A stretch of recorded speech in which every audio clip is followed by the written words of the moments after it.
Hello guys, this is just another Potterhead and welcome back to our channel. In today's video we are going to continue the second chapter of Harry Potter and the Philosopher's Stone.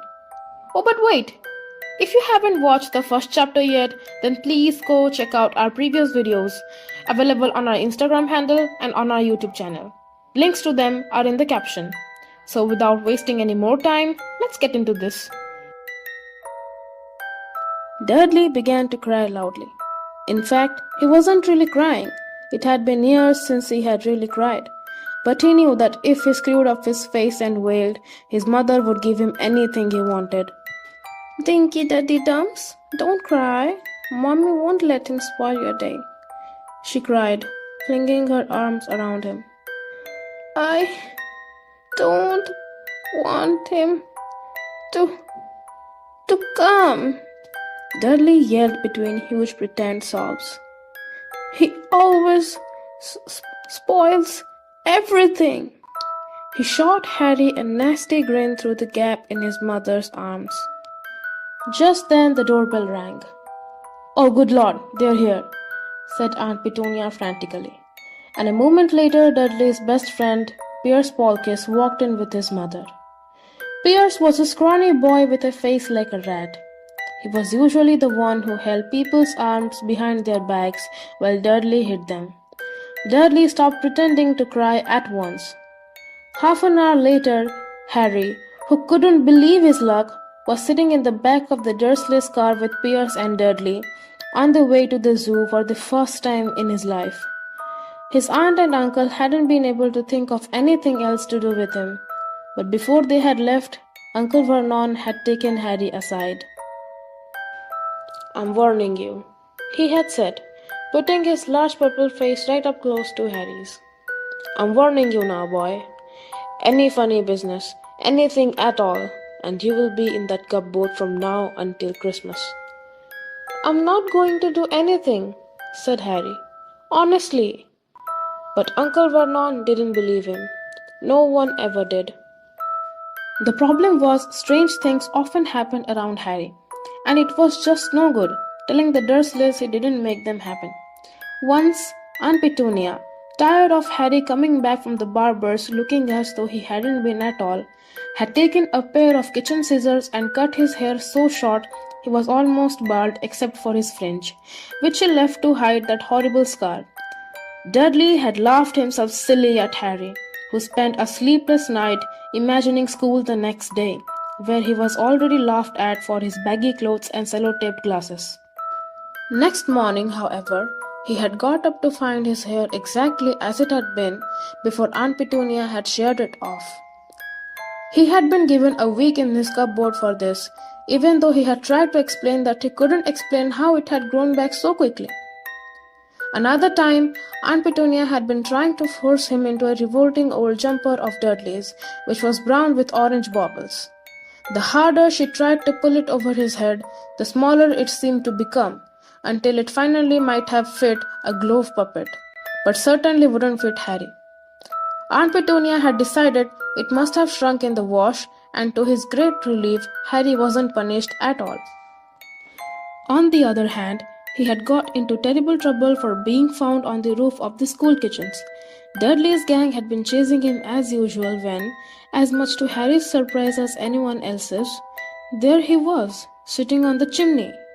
The Dursleys had received a very angry letter from Harry's headmistress, telling them Harry had been climbing school buildings. But all he had tried to do, as he shouted at Uncle Vernon through the locked door of his cupboard, was jump behind the big bins outside the kitchen doors. Harry supposed that the wind must have caught him in mid-jump. But today, nothing was going to go wrong.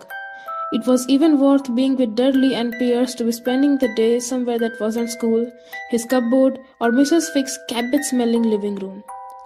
While he drove, Uncle Vernon complained to Aunt Petunia. He liked to complain about things. People at work, Harry, the council, Harry, the bank, and Harry were just a few of his favorite subjects. This morning it was motorbikes. Roaring along like maniacs, the young hoodlums, he said as a motorbike overtook them. I had a dream about a motorbike, said Harry, remembering suddenly. It was flying. Uncle Vernon nearly crashed into the car in front. He turned right around in his seat and yelled at Harry, his face like a gigantic beetroot with a moustache. Motorbikes don't fly! Dudley and Pierce sniggered. I know they don't, said Harry. It was only a dream. But he wished he hadn't said anything. If there was one thing the Dursleys hated even more than his asking questions, it was his talking about anything acting in a way it shouldn't. No matter if it was in a dream or even a cartoon, they seemed to think he might get dangerous ideas. It was a very sunny Saturday, and the zoo was crowded with families. The Dursleys brought Dudley and Pierce large chocolate ice creams at the entrance, and then, because the smiling lady in the van had asked Harry what he wanted before they could hurry him away, they bought him a cheap lemon ice lolly. It wasn't bad either, Harry thought, licking it as they watched a gorilla scratching its head and looking remarkably like Dudley, except that it wasn't blonde. Harry had the best morning he had had in a long time.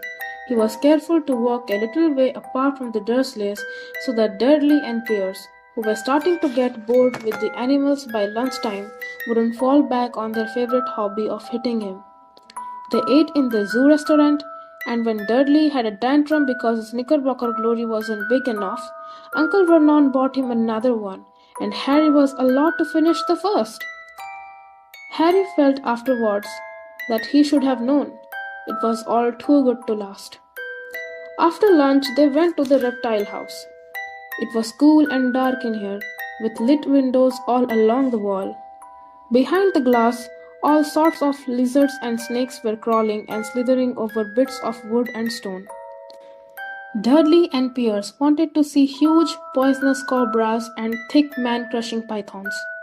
Dudley quickly found the largest snake in the place. It could have wrapped its body twice around Uncle Vernon's car and crushed it into a dustbin. But at the moment, it didn't look in the mood.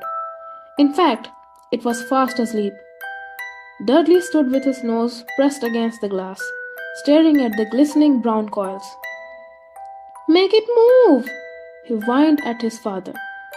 Uncle Vernon tapped on the glass, but the snake didn't budge. Do it again, Dudley ordered. Uncle Vernon rapped the glass smartly with his knuckles, but the snake just snoozed on. This is boring, Dudley moaned. He shuffled away. Harry moved in front of the tank and looked intently at the snake. He wouldn't have been surprised if it had died of boredom itself. No company except stupid people drumming their fingers on the glass, trying to disturb it all day long. It was worse than having a cupboard as a bedroom, where the only visitor was Aunt Petunia, hammering on the door to wake you up. At least he got to visit the rest of the house. The snake suddenly opened its beady eyes. Slowly, very slowly, it raised its head until its eyes were on a level with Harry's. It winked. Harry stared. Then he looked quickly around to see if anyone was watching. They weren't. He looked back at the snake and winked too.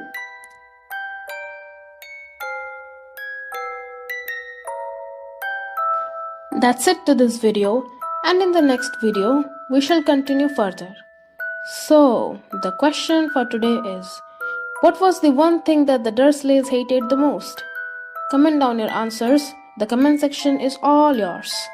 And please like and share our video. Your support greatly encourages us to continue this.